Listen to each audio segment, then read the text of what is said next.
Assalamualaikum warahmatullahi wabarakatuh. Jumpa lagi bersama Ping Li.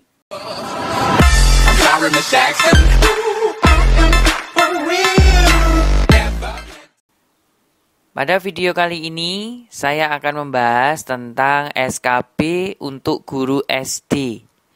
Tapi sebelum selamat buat Bapak Ibu guru yang sudah lolos untuk tes SKD-nya ya. Semoga lolos juga tes SKB hingga menjadi PNS yang sukses. Amin. Langsung saja nomor 1. Di antara soal berikut yang merupakan soal untuk mengukur kemampuan tingkat tinggi adalah yang A, ini ada 3 plus 2, 5 plus 3. Ini kan mudah kan ya? Ini berarti bukan ya? Ini mudah ini. Mudah maksudnya gimana? Langsung ketemu jawabannya. 3 tambah 2, 5. 5 tambah 3, 8. Itu langsung ketemu, berarti itu mudah. Bukan untuk mengukur tingkat tinggi.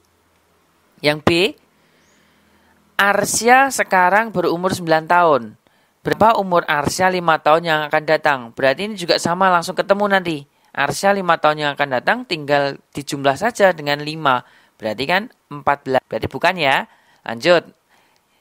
C, Rasya sekarang berumur 13 tahun. Dia sekarang kelas 7 SMP. Ketika Rasya masuk SMA, berapa umurnya? Masih muda juga kan? Ini salah ya. Bukan ya, ini juga masih muda. Berarti bukan untuk mengukur kemampuan tingkat tinggi. Yang D, 3 tambah 2, 8. 5 tambah 3, 13. Nah, 3 tambah 2, itu kan seharusnya 5. Tetapi di sini kok ternyata 8. Nah, itu kan membuat siswa untuk berpikir. Kok bisa dapat 8 itu dari mana? Kan gitu ya. 3 ditambah 2 itu kan seharusnya 5. Nah, baru ditambahkan dengan angka yang depan. Tambah 3 sama dengan 8. Itu polanya. Jadi, siswa berpikir hingga tingkat tinggi seperti ini. Kok bisa mendapatkan penjumlahan 3 itu dari mana? Kan mencoba-coba kan? Kita coba lagi. 5 ditambah 3 itu kan seharusnya 8. Kalau kita tambah dengan 5, bilangan yang depan ini, hasilnya adalah 13. Ternyata cocok. Ini adalah cara mengukur untuk kemampuan tingkat tinggi pada siswa ya. Jawabannya yang benar adalah D. Meskipun yang E nanti ini juga sebenarnya tinggi nih. Tapi enggak, ada yang lebih tinggi dari E. Oke, soal berikutnya. Perhatikan soal-soal berikut. Ini ada soal 1 sampai 4 ya. Di antara soal-soal tersebut yang termasuk soal HOTS adalah, nah soal HOTS. Soal HOTS itu yang bagaimana? Yang jelas soal HOTS itu tidak langsung ketemu. Ya, itu termasuk soal HOTS. Kalau langsung ketemu, itu berarti bukan HOTS. Mudah itu berarti. Coba pertanyaannya pertama. Tentukan selisih dari min dan median dari 10 bilangan cacah pertama. Nah, ini kita disuruh, anak-anak disuruh untuk mencari min. Min itu 1 soal. Median 2 soal. Selisihnya 3 soal. Berarti ini dalam 1 soal ada 3 kali penghitungan. Termasuk soal HOT. Ya, sudah membuat siswa malas dulu. Paham ya maksud saya ya? Oke. Soal yang kedua. Hasil kali sebuah bilangan dengan 5 sama dengan bilangan itu sendiri ditambah 12. Misalkan bilangannya itu X. Berarti kan 5 kali X sama dengan bilangan itu sendiri ditambah 12. Pindah ruas, jadinya 4X sama dengan 12, maka X-nya sama dengan 3. Bilangan itu adalah 3. Langsung ketemu. Berarti ini bukan HOTS. Nah, oke. Soal yang ketiga. A bintang B diartikan sebagai A ditambah 5 kali B. Berapakah 3 bintang 4? Berarti kan 3 ditambah 5 kali B. 5 kali 4. Berarti 23. Langsung ketemu. Berarti bukan HOTS. Paham? Sudah dipastikan nomor 4 adalah HOTS. Soalnya ini semua jawabannya kan ada 2 ya ini ya. 12, 13, 14, 23, 25. Kalau 1 sudah benar, berarti kan 2 dan 3 salah, jawabannya otomatis 4. Kita tidak perlu menghitung. 1 dan 4. Bisa dipahami? Oke, lanjut soal berikutnya. Di antara soal berikut yang merupakan soal untuk mengukur kemampuan berpikir tingkat tinggi adalah berpikir tingkat tinggi itu sama seperti soal HOTS ya. Oke, nomor 1. Yang A, maaf. Jumlah umur bunda dan ayah 83 tahun. Berapakah jumlah umur mereka 5 tahun yang akan datang? Masih muda ya? Kalau 83 tahun, kalau dijumlahkan ya, 5 tahun yang akan datang tinggal tambah aja dengan 10.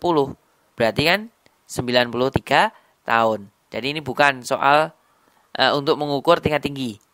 1 kali jalan ketemu. Oke, yang B. Umur Arsya sekarang 9 tahun. 3 tahun lagi umur Arsya 2 kali umur Tisya. Ini juga sama. Langsung ketemu.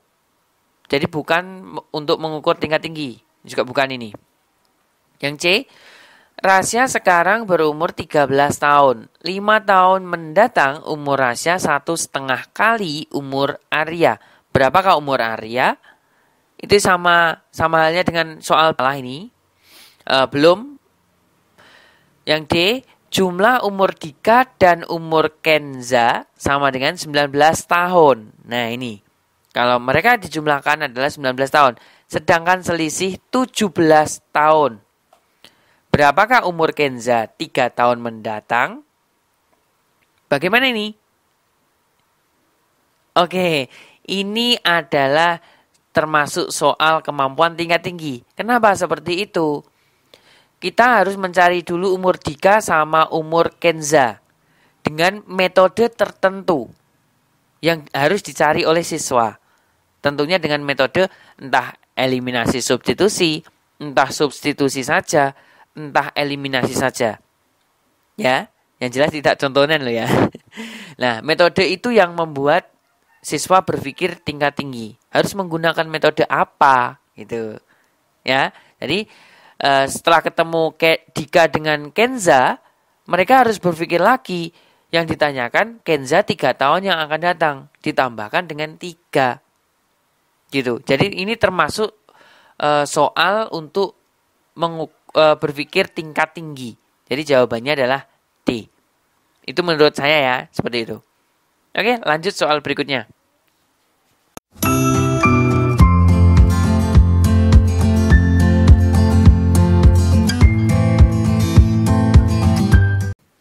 Dalam operasi bilangan bulat, seorang guru menggunakan kartu hitam putih dengan ketentuan kartu putih mewakili bilangan bulat positif, kartu hitam mewakili bilangan bulat negatif. Jika siswa memperagakan, ini ada kartunya ini ya, maka simbol operasi bilangan bulat yang tepat adalah, nah kita mengamati di sini, yang putih ini positif, yang hitam ini negatif. Kita hitung sisanya saja. Ini sisanya berapa? 4 ya. Nah, ternyata berubah menjadi seperti ini. Ini sisanya berapa? Nah, sisanya 6. Jadi 4 sama dengan 6. Kita berpikirnya gitu. 4 sama dengan 6. Nah, kok bisa 6 ini bagaimana? Apa yang terjadi? Apa yang hilang? Apa yang nambah? Yang hilang itu bagian yang negatif. Nah, bagian negatif hilang berapa? Hilang 2.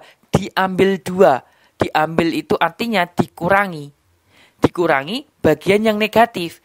Negatif 2. Jadi seperti ini. Jawabannya adalah D. Bisa dipahami? Seorang guru melakukan pembelajaran pengurangan bilangan di kelas 1 SD dengan menggunakan gambar. Pada pengurangan 7 dikurangi 3, guru tersebut menggunakan gambar berikut. Ini ada 7 gambar jeruk dikurangi dengan 3 gambar jeruk. Apakah pembelajaran yang dilakukan guru tersebut sudah tepat, mengapa? Nah, sudah terlihat sini ya. Perintahnya adalah 7 dikurangi 3.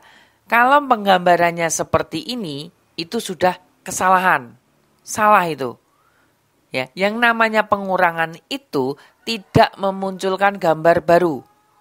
Nah, pengurangan itu tidak memunculkan gambar baru. Yang kita cari itu sisanya. Sisa setelah diambil. Jadi pengambilan. Pengurangan itu pengambilan. Sisanya nanti berapa? Itu kita hitung. Itu ya. Oke. Nah, 7 dikurangi 3 berarti kan semula ada 7 jeruk, diambil 3. 1, 2, 3. Berarti yang tersisa ada 4. Gitu. Paham ya? Tinggal kita hitung sisa jeruknya ada berapa? 4. Oh, berarti 7 dikurangi 3 itu 4. Jadi kalau pengurangan tidak boleh memunculkan gambar baru. Kalau penjumlahan kan gambar baru. Oke, yang A sudah tepat, jelas belum tepat. Ini sudah tepat, salah. Belum tepat yang D ya, belum tepat karena menggunakan gambar, bukan benda konkret. Hendak ya, ini juga salah ya. Yang E belum tepat karena ada pada dasarnya konsep pengurangan adalah mengambil benda dari yang sudah ada, bukan memunculkan benda baru. Nah, ini jawaban yang paling tepat adalah. Semoga Bapak Ibu bisa memahaminya ya.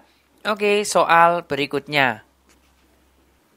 Pembuktian luas lingkaran dapat dilakukan dengan menerapkan dalil konektivitas Brunner, yaitu menemukan luas lingkaran dengan cara memotong lingkaran menjadi beberapa juring lingkaran, lalu dibentuk menjadi bangun datar berikut, kecuali nanti ada lingkaran ya, dibuat dari juring, beberapa juring. Nanti kasih tanda ya, misalkan kayak gini, ini ada lingkaran.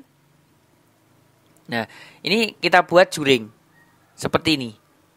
Anggap aja seperti ini ya. Kita beri tanda 1, 2, 3, 4. Yang setengahnya lagi tidak usah diberi tanda. Itu nanti bisa membuktikan. Jadi banyaknya juring itu nanti yang ada lingkarannya sama yang tidak ada lingkarannya. Seperti itu ya.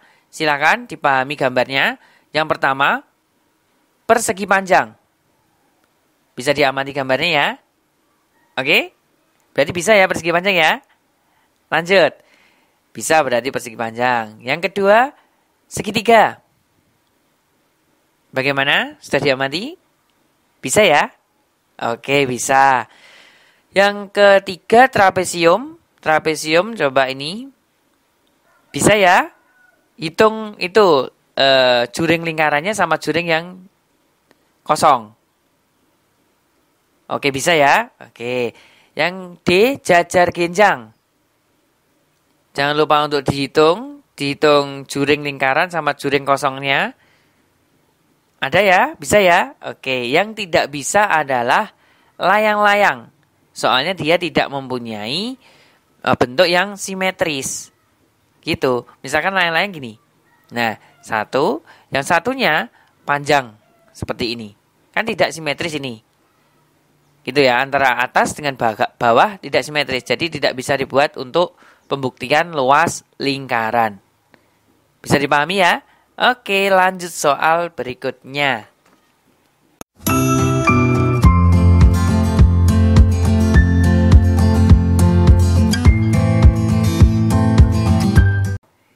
Di rumah ada setengah kue.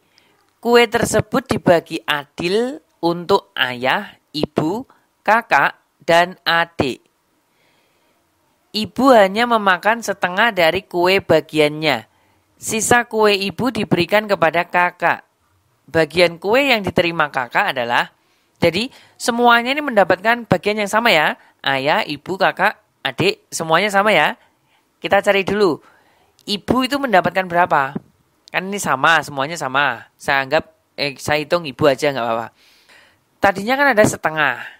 Nah, setengah kue dibagi menjadi 4. Dibagi 4 orang. Yaitu ayah, ibu, kakak, dan adik. Berarti kan bagi 4 gini ya. Jadinya 1/2 dikali 1/4. Saya ubah jadi bentuk perkalian. Jadinya 1/8. Semuanya ibu, ayah, kakak, adik mendapatkan 1/8 bagian. Paham maksud saya ya? Nah terus ibu memakannya setengah. Setengah dari kue itu dimakan oleh ibu. Berarti kan yang tersisa masih setengah kan? Oke, sisa sama dengan setengah dari 1/8. Kita kalikan 1/16. Ini adalah sisa dari kue ibu. Diberikan kepada kakak. Nah, diberikan kepada kakak. Kakak tadinya kan juga 1/8. 1/8 ditambahkan dengan sisa kue punyanya ibu tadi. 1/16. Kita samakan penyebutnya per 16. Ini 2 tambah 1. Sama dengan 3/16 bagian. Jawabannya adalah C. Gitu ya. Lanjut. Ibu memiliki 1/3 bagian kue. Kemudian adik meminta 1/2 bagian kue yang dimiliki ibu. Bagian kue yang diminta adik adalah, nah kalau kita hitungan cepet-cepetan ya, yang didapatkan adik sama dengan, dia meminta setengah bagian dari punyanya ibu. Punyanya ibu kan 1/3. Jadinya setengah kali 1/3. Tinggal kita kalikan aja. 1/6. Jadi yang didapatkan adik adalah 1/6 bagian. Jawabannya adalah B. Itu kalau kita cepet-cepetan ngitung. Gitu ya. Oke. Tetapi untuk penjelasan ke terutama siswa SD, tidak boleh seperti ini ya. Caranya kita buat pemisahan dulu. Kita buat persegi panjang. Kita coba sini buat persegi panjang. Nah, ibu mendapatkan 1/3. Otomatis utuh ini kita bagi 3 ya. Jadi setiap kotak ini adalah 1/3 bagian. Nah, 1/3, 1/3, 1/3. Kalau kita total, kan 1 utuh. 3/3 kan utuh. Oke, saya rasa Bapak Ibu pahamlah ini. Nah, sekarang adik meminta setengah bagiannya. Misalkan punyanya ibu ini yang depan sendiri nih. Meminta setengahnya ini. Saya buat semuanya. Set. Nah, diminta setengahnya. Berarti kan cuma 1 bagian ini ya. Diambil 1 dari berapa bagian? Diambil 1 dari 1, 2, 3, 4, 5, 6. Dari 6 bagian. Jadi jawabannya adalah 1/6. Itu untuk menanamkan konsep ke siswa SD. Seperti itu. Oke, lanjut soal berikutnya. Amir dapat menyelesaikan suatu pekerjaan dalam waktu 3 jam. Sedangkan Budi dapat menyelesaikan dalam waktu 6 jam. Jika mereka bekerja bersama-sama, waktu yang dibutuhkan untuk menyelesaikan pekerjaan tersebut adalah berapa jam? Nah, kalau kita hitung-hitungan untuk mengerjakan tes ya, penghitungan waktu itu kebalikannya. Berarti 1/T sama dengan 1/3 ditambah 1/6. Jadi, waktunya Amir ditambah dengan waktunya Budi. Kita samakan penyebutnya per 6, 2 ditambah 1. Jadinya 3/6. Kita sederhanakan 1/2. Ini adalah 1/T. Jadi, T-nya, nah T kita balik aja. Jadinya 2 jam. Jawabannya adalah B. Jadi kalau kita menggunakan penghitungan secara matematis seperti ini, langsung ketemu. Tetapi kalau kita terapkan di anak SD, tidak seperti ini ya, tidak penanaman konsep ya ini ya. Kalau penanaman konsep bukan seperti ini. Kita gunakan pemisalan. Yuk kita coba ya. Ini saya hapus. Jadi tolong dipahami. Ini kalau penghitungan waktu, hitung aja kebalikannya. Pertama Amir. Amir kita buat kotakannya dulu ya. Coba kita buat kotakan. Nah. Lalu kita buat Budi juga sama. Budi juga sama. Kotakannya usahakan sama ya. Biar nanti anak nggak kebingungan. Nah, Amir 3 jam. Berarti kita bagi 3. Kotakannya ini kita bagi 3. Nah, ini 3 jam berarti SAR pertama, 1 jam kedua, 1 jam ketiga. Selesai dalam waktu 3 jam. Paham ya? Nah, terus Budi 6 jam. Budi 6 jam. Nah, kita coba. Nah, gini. Kita bagi 6 berarti 1, 2, 3, 4, 5, 6. 1 jam pertama, 1 jam kedua, 1 jam ketiga, dan seterusnya sampai 6 jam. Baru selesai. Paham? Oke, kita kerjakan bersama-sama dari kebalikannya sekarang. Amir dari kiri, Budi dari kanan. Kita ngarsirnya gitu ya. Oke, 1 jam pertama. 1 jam pertama, Amir kita arsir. Budi juga sama, kita arsir 1 jam pertama. Nanti kita pertemukan sampai ketemu. Ya, sampai ketemu. Terus, Amir 1 jam kedua. Nah ini. Budi juga sama, 1 jam kedua. Apakah sudah bertemu? Ini sudah bertemu ini. Nah, 1 garis lurus. Sudah ketemu kan? Berarti, kalau bersama-sama, selesai dalam waktu berapa jam? 1 jam tambah 1 jam, berarti kan ini ada 2 jam. Ini juga sama. Budi juga sama, 2 jam. Berarti kesimpulannya, kalau mereka bekerja bersama-sama, 2 jam akan selesai. Bisa dipahami? Jawabannya tetap B.